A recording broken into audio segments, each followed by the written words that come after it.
नमस्कार दोस्तों, आ गई हूँ मैं टेस्ट सीरीज़ 8 लेकर, है ना। तो ये मेरे उन विद्यार्थियों के लिए टेस्ट सीरीज़ है जो लगातार मेरी वीडियोस को देखते हैं, बड़े प्यार से कमेंट करते हैं। तो ये जो टेस्ट है ये उन्हीं प्यारे बच्चों के लिए डेडिकेटेड है, क्योंकि वो बहुत डेडिकेशन के साथ मेरी टेस्ट सीरीज़ को करते हैं। तो मुझे अच्छा लगता है जब वो कमेंट करते हैं, तब मुझे बहुत अच्छा महसूस होता है।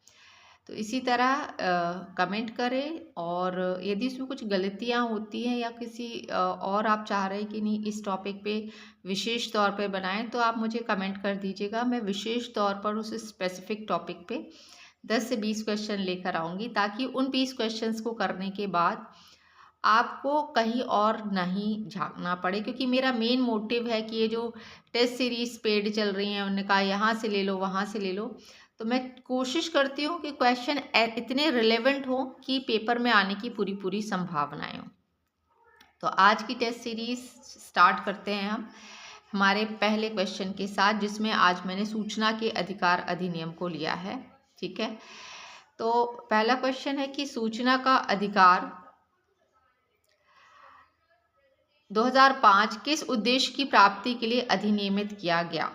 ठीक है, तो इसमें आपके 4 ऑप्शंस दिए हुए हैं। पहला है प्रत्येक लोक अधिकारी के कार्यकरण में पारदर्शिता और उत्तरदायित्व के संवर्धन के लिए, केंद्रीय सूचना आयोग एवं राज्य सूचना आयोग के गठन के लिए, ए और बी दोनों या उपयुक्त में से कोई नहीं।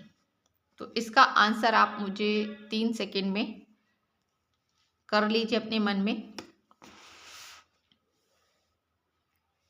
तो इसका आंसर होगा ए और बी दोनों। ठीक है, क्योंकि प्रत्येक लोक प्राधिकारी के कार्यकरण में पारदर्शिता हो और उत्तरदायित्व के संवर्धन के लिए, और केंद्रीय सूचना आयोग एवं राज्य सूचना आयोग के गठन के लिए। ठीक है, सेकंड क्वेश्चन हम ले लेते हैं कि सूचना का अधिकार अधिनियम 2005 की धारा 7 के अंतर्गत यदि मांगी गई जानकारी का संबंध किसी व्यक्ति के जीवन या स्वतंत्रता से है, तो वह सूचना अनुरोध प्राप्त होने के कितने समय के भीतर उपलब्ध कराई जाएगी। 24 घंटे के अंदर, 15 दिन के अंदर, 3 दिन के अंदर, या 48 घंटे के अंदर। तो आपको इसमें धारा 7 को भी याद रख लेना है कि धारा 7 किसके लिए है। तो यदि कोई व्यक्ति की जीवन और स्वतंत्रता, व्यक्ति के जीवन और स्वतंत्रता से संबंधित धारा कौन सी है, 7। यदि जीवन और स्वतंत्रता से लेकर यदि कोई टॉपिक है या कोई जानकारी है, तो वो कितने दिनों में उपलब्ध कराई जाएगी या कितने घंटों में, तो 48 आवर्स के अंतर्गत लोक प्राधिकारी को या लोक अधिकारी को 48 घंटे के अंतर्गत यदि कोई ऐसी सूचना है जो व्यक्ति के जीवन और स्वतंत्रता से संबंधित है, तो उसे उपलब्ध करानी होगी। नेक्स्ट क्वेश्चन लेते थे। मध्य प्रदेश भंडार क्रय तथा सेवा उपार्जन नियम 2015 यथा संशोधित 2022 के अनुसार QCBS से आप क्या समझते हैं, मतलब QCBS का फुल फॉर्म क्या दिया हुआ है। फर्स्ट ऑप्शन है quality and cost based selection, second है quality control and budget system, third one है quantity and cost based system, last one है qualification and cost based strategy.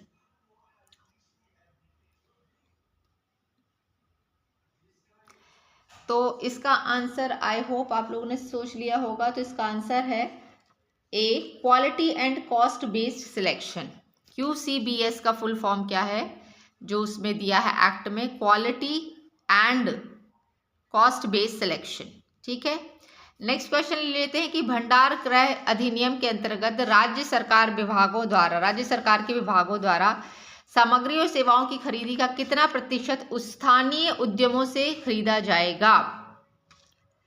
100%, 20 से 25%, 20 से 50%, 25 से 50%, या उपयुक्त में से कोई नहीं।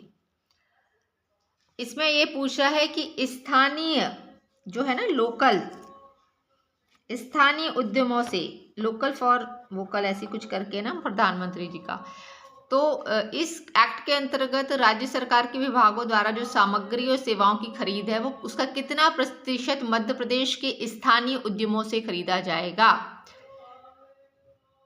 तो ये होगा 25 से 50% के बीच की जो खरीदारी होगी किसी भी सामान की, वो सिर्फ मध्य प्रदेश के उद्यमों द्वारा उत्पादित प्रोडक्ट से की जाएगी। ठीक है, अब RRCAT located in Madhya Pradesh in which city.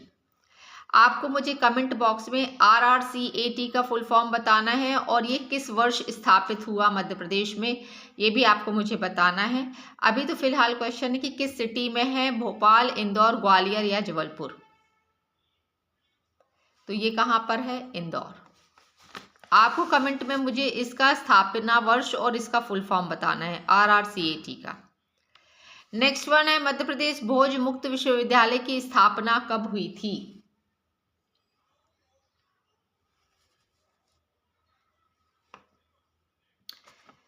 92, 90, 91, 95। तो ये हुई थी 1991। नेक्स्ट ले लेते हैं BCI स्टैब्लिश ईयर। अब BCI का मतलब होता है वेटरनरी काउंसिल ऑफ इंडिया, ये भी बताने की जरूरत ना पड़े मुझे। BCI that means veterinary council of India. ये कब स्थापित हुआ था? 1980, 1981, 1984, 1983।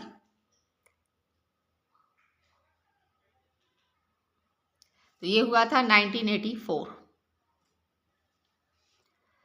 नेक्स्ट ले लेते हैं PM USHA scheme launching date. PM USHA Bharat में कब लॉन्च हुआ? जुलाई 2023, जून 2023, जनवरी 2023 या दिसंबर 2023? तो ये हुआ था जून 2023। ठीक है। नेक्स्ट क्वेश्चन ले लेते हैं, RCI become a statutory body on 22 जून 1993, 22 जून 1986, 22 जून 1995 या नन ऑफ दीज? RCI मतलब रिहेबिलिटेशन काउंसिल ऑफ इंडिया। तो ये स्टेचुरी बॉडी कब हुआ था? तो 22 जून 1993। ठीक है। नेक्स्ट है, स्वयं नेशनल के कितने कोऑर्डिनेटर्स हैं? 9, 10, 11, 5। इसके कोऑर्डिनेटर्स कितने हैं? 10। स्वयं is translating content into how many regional languages? 22, 8, 10 या 4? तो इसका आंसर होगा 8।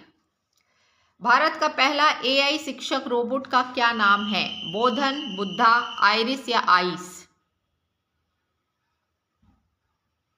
इसका नाम है आइरिस। आपको सिर्फ ये कमेंट करके बताना है कि भारत का पहला AI शिक्षक रोबोट किस स्टेट के द्वारा लॉन्च किया गया है। Last nation education day is celebrated on, ये तो सबको पता होना चाहिए, 11 नवंबर। ठीक है। Who was the first education minister of independent India? मतलब स्वतंत्र भारत के पहले शिक्षा मंत्री कौन थे? प्रोफेसर राधाकृष्णन थे, APJ अब्दुल कलाम थे, CV रमन थे या मौलाना अब्दुल आज़ाद कलाम थे? या मौलाना अब्दुल कलाम आज़ाद थे?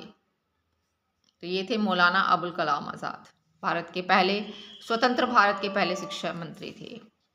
डिजिटल इंडिया कार्यक्रम भारत में कब लॉन्च किया गया था? तो ये लॉन्च किया गया था 1 जुलाई 2015। तो टेस्ट सीरीज कैसी लगी मुझे बताइएगा। आज मैंने 15 क्वेश्चंस बोले थे तो 15 डाल दिए हैं मैंने। यूनिवर्सिटी एक्ट के कम डाले हैं क्योंकि हमें हर टॉपिक को कवर अप करना था, इसलिए मैंने आज थोड़े सिलेक्टेड टॉपिक्स उठा के डाले हैं। तो आपसे सिर्फ एक ही हम्बल रिक्वेस्ट है कि आप यदि किसी टेलीग्राम चैनल से जुड़े हैं जिसमें AR से रिलेटेड बच्चे हैं जो इसकी तैयारी कर रहे हैं, तो प्लीज़ चैनल को आप शेयर करें ताकि ना सब्सक्रिप्शन में भी मेरी इम्प्रूवमेंट हो। अभी मेरे सब्सक्रिप्शन जो है वो एकदम स्टक हो गई है। तो आपसे सिर्फ मेरा यही अनुरोध है, विनम्र अनुरोध है कि मेरे जो सब्सक्राइबर्स हैं उसको इंक्रीज़ करने के लिए जितना ज़्यादा आप शेयर कर सकें इसे व्हाट्सएप पे या टेलीग्राम पर, तो आप इसे शेयर ज़रूर करें। क्योंकि देखो, जो चीज़ मुफ्त होती है वो सबको उसका उपयोग करने का पूरा अधिकार है।